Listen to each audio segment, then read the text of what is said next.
সম্ভিক্ষণ কান্দি কাটি বিফল কৰি নতুনিবি এয়া তোৰ উঠাই নাকান্দিবি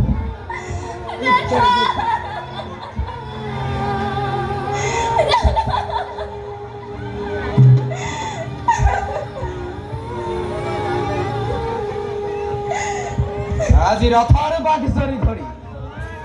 ৰথ মই নিজেই চলাম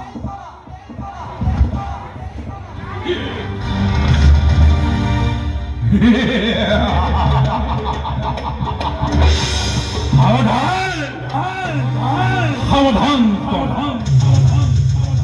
যি ভগিনী দৈত্যকে বিয়া পাতি মহাসমাৰোহে মূৰ্খ অংকতই সেই দৈত্যকী গৰ্ভজাত অষ্টম সন্তান সংহাৰ কৰিবতো অৱলীলা ক্ৰমে মৰণৰ দিনটো দিনন্ত চমু ছবি হানি মেলিলে তাৰ আজি অপূৰ্ব সূচনা তাৰে আজি অপূৰ্ব সূচনা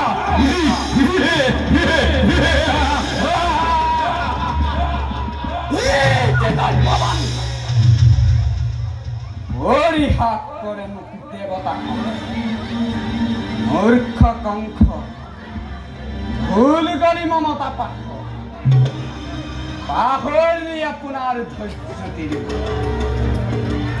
আনন্দত আত্মহৰা হৈ পাহৰিলি নিজৰে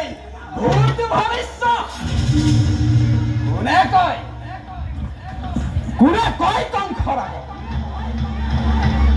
দৈত্যকীৰ গৰ্ভজাত অষ্টম সন্তানে প্ৰাণ মোৰ কৰিব বিনা যাৰ বাবে আনন্দত আত্মহাৰা কৰি যাৰ বাবে কৰো মই ৰথৰ হাৰত প্ৰতিদান পাম তাৰ মন ভগিনীৰ গৰ্ভজাত অষ্টম সন্তান প্ৰাণ মোৰ কৰিব বিনা দাদা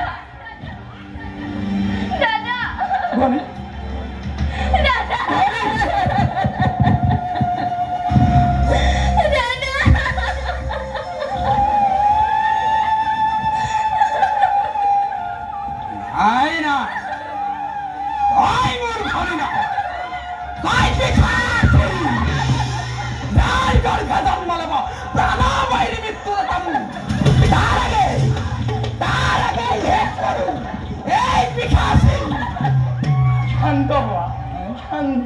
তুমি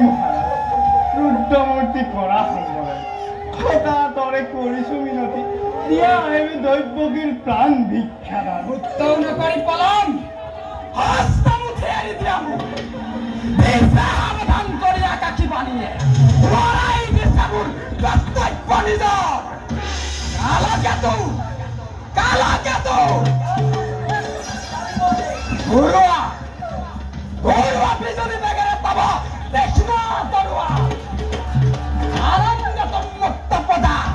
পলাউকলাৰী এত্ৰ মোৰ কোনো নাই সকলোটি অলিয়া দতাল হাতী তুৰন্তে আনাই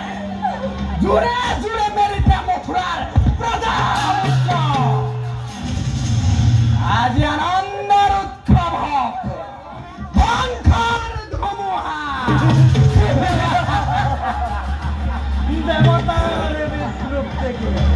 হাতৰ তীক্ষ্ণ কিক মোৰ নাচিব লাগিছে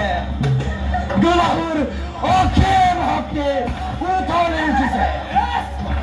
খোজ কৰি যাকেই যতেই পায়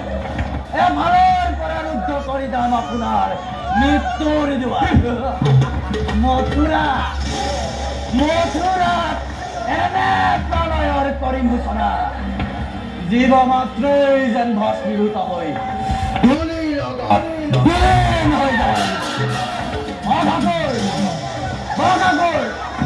মহাৰাজাৰ আদেশ শুনিলা নহয় হত্যা কৰা ধ্বংস কৰা সৃষ্টি কৰা প্ৰলয়ৰ প্লাবন